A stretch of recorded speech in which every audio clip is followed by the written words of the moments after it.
I den her video vil jeg ganske kort fortælle, hvordan vi beregner toppunkt for andengradsfunktioner.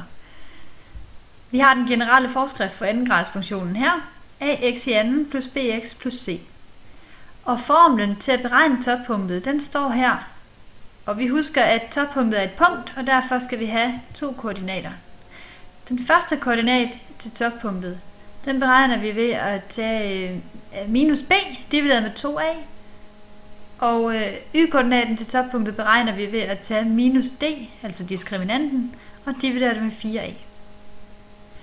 Lad os prøve at definere en funktion, en andengrads funktion, helt generelt.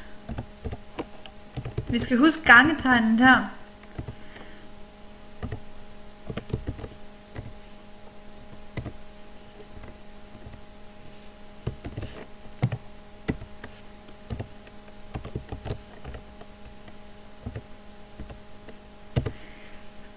Og her nedenunder definerer vi så de tre koefficienter. For eksempel til 1, 2 og 3. Det er underordnet. Vi kan lave om på dem bagefter.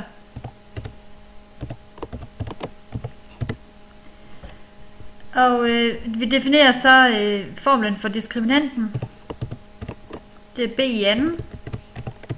Minus 4 gange a gange c.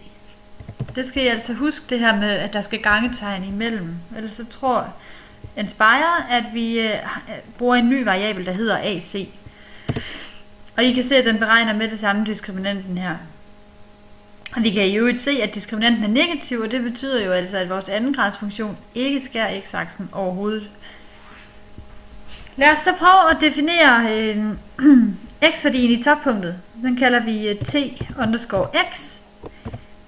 Jeg ved fra min formel heroppe, at det skal være en brøk, hvor vi skriver minus b i tælleren og 2a i nævneren. Og trykker enter, og vi ser, at den bliver beregnet med det samme, den her koordinat.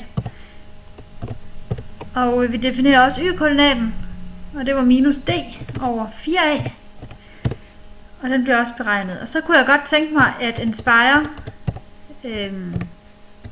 giver mig svaret som et punkt. Så jeg definerer nu toppunkt, og der går jeg over og vælger den her 1x2 matrix, som er et punkt, og der skriver jeg simpelthen bare til x og til y, og får så her til sidst, at toppunktet altså er minus 1,2.